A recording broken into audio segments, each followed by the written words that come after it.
Hello and welcome back, everyone. So it's that time of year where you think you can kick up your feet, rest on your laurels, and dream about the coming year. I would like to say there is a couple things we can do to make our year in gardening that's coming up that much easier and that much more enjoyable. And some of those things include cleaning and sharpening our hand tools, because when these are working right, it makes everything that much more easier and that much more enjoyable. Another thing, fixing broken tools. Like this hoe I snapped in half. I had a hell of a year last year. I broke this in half, an edger, a shovel. We all have those years. But instead of running out and buying a new tool, I'm going to save myself, and if you decide to, yourself, some money so you can spend that money on more things for gardening. I'm going to show you how to take off this metal end and put it on a new handle. Now, this is an old tool, this old hoe here.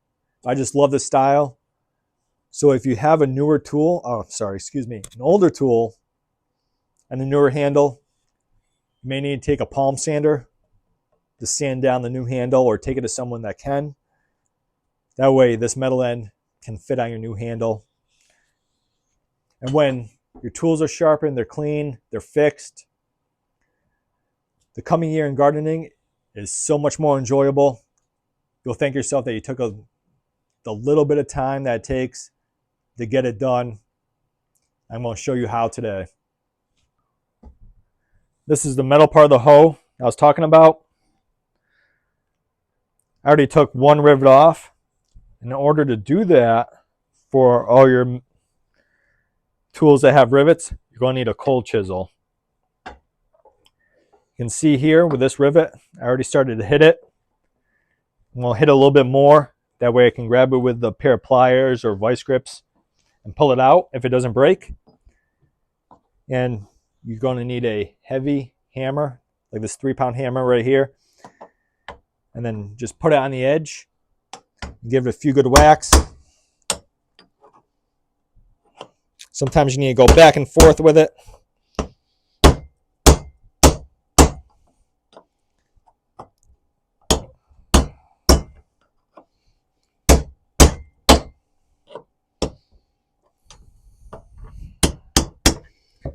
See if I can pull that out. Might be possible.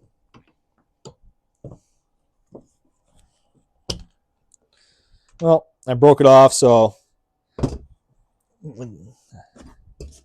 that's it. I think I'm still going to have to at least trim this part off.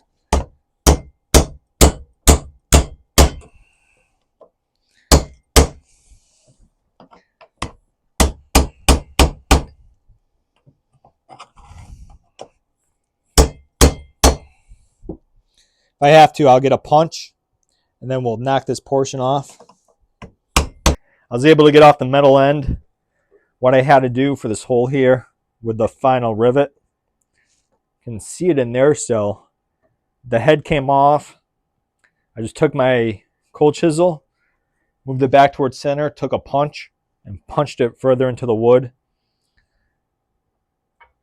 That way I could actually get this off. Then I took my cold chisel, went around the edge to help separate it, and I knocked off the end with a hammer.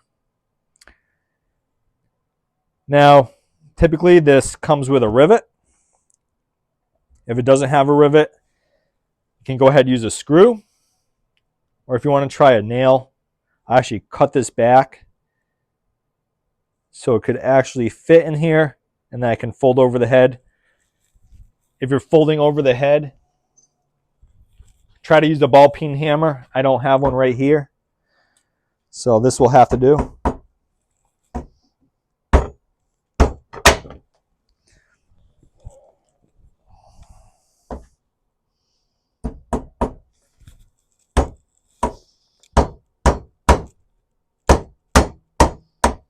There you go.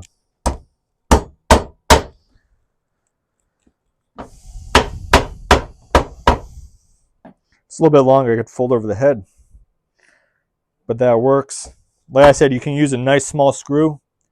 as long as it fits in the hole. The only thing I don't like about using screws is, especially on these older tools, it doesn't look as clean. And if you don't take care of your tools, you like to leave them outside all the time, that head can get full of rust. Now I'm going to go ahead and put another nail in here.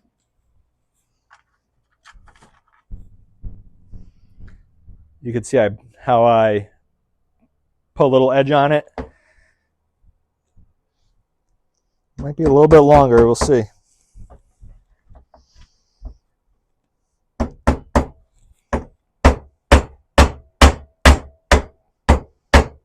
There we go.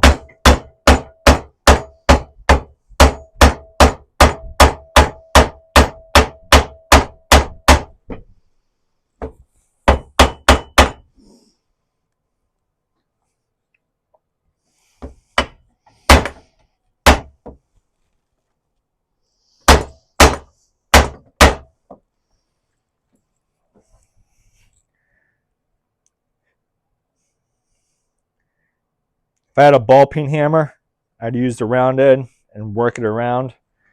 That way it comes out much nicer. The handle is on. I'm going to go ahead and sand this down and make it a little bit prettier. I use 2 nails. You can use screws. This nail right here was shorter, so it went right down and in. I didn't try to dome the top because it went in flat. However, this is where a ball peen hammer would work. This nail was a little bit longer. It bottomed out. You can see it's a little bit disheveled. However, if I had a ball peen hammer, I could get a nice smooth circle and make it even better. But this handle, minus a nice cleaning, is ready to rock and roll. I will say though, I'm going to take off the coating off this new handle, because not only if it's been a long time since you've worked with hand tools, you get blisters. This coating that makes it look nice and shiny from the store is what also helps give you blisters. So taking it off, maybe put a nice oil on it.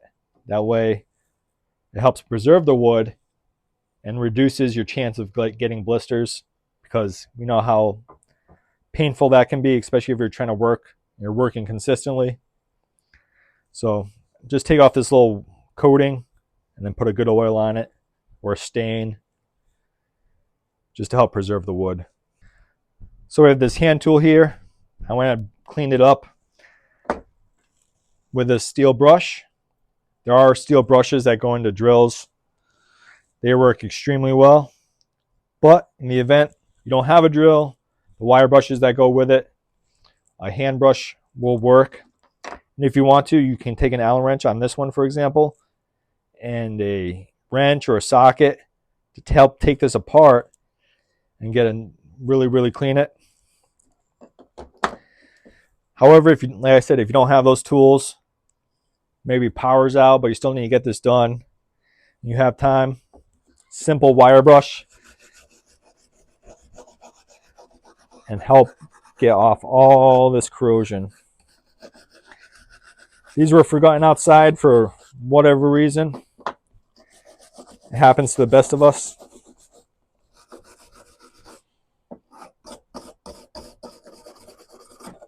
These were a lot worse. I've cleaned them up quite a bit.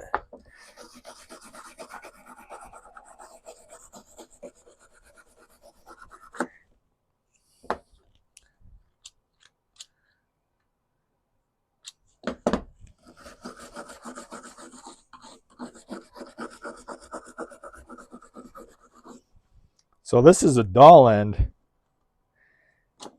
I just want to make sure it's not catching, because guess what? If it catches, maybe there's some corrosion right here. It's going to dull out your blade.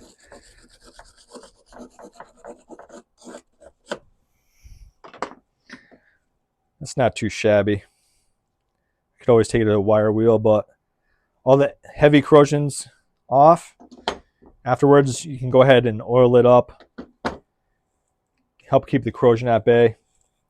If this pair of pruners was apart, I'd put it on a whetstone to help sharpen this end.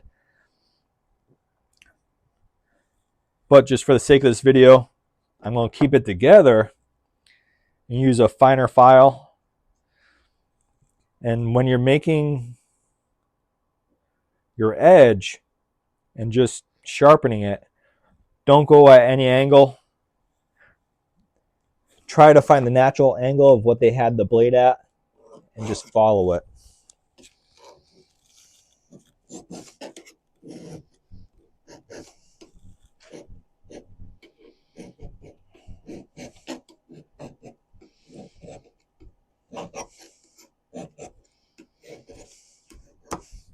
What I'd like to do is just flip it over, take off any burr on the back end. If you're working throughout your year gardening and you really don't want to sharpen, just take a file or something and run on the back end. I'll take those burrs off and help keep it sharp. Oh, that's real sharp right there. Whew. Super duper sharp.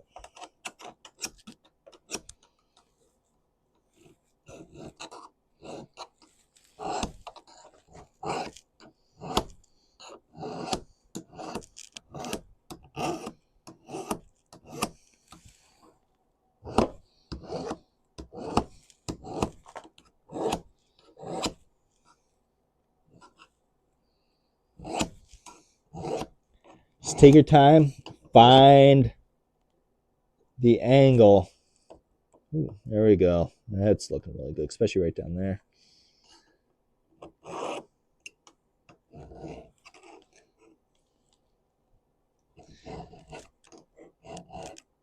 Of whatever it is you're sharpening, whether it be a knife or your pruners.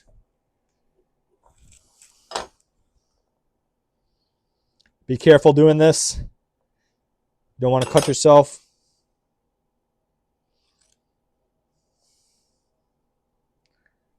But I believe that is it. I already know I'm going to have to put some oil in here. Work this a little bit. This plastic's always been a pain though. But that's how you clean and sharpen your tools. I'm going to go ahead and put a little bit of oil on here just to help keep the corrosion off. But that's ready to rock and roll. And if you have the tools, take your pruners apart, oil them, because it makes sharpening easier. It makes oiling all the little bits and pieces and cracks and crevices in here that much easier instead of having to go in here with a little dropper and try to drop it in. But that's how you clean and sharpen your hand tools with a brush in a hand file. Well, that's it, everyone. I hope you learned something, and I encourage you to go ahead and try to fix your own tools. I still have to sand this down, make a nice, sand down this handle, put a nice stain or oil on there. That way I don't get blisters from the stuff they put on from the factory. And actually clean your own hand tools and get them ready for the coming year. Like I said, it's nicer if you can take your hand tools apart and oil all the little gears, get a nice whetstone and really put an edge on it.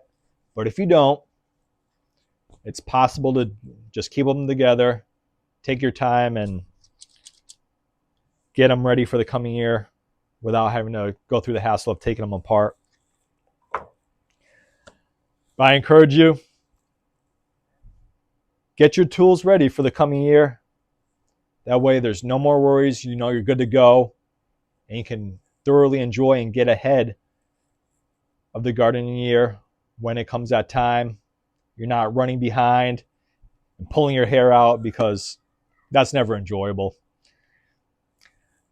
Thanks for watching, everyone. And until next time, bye-bye.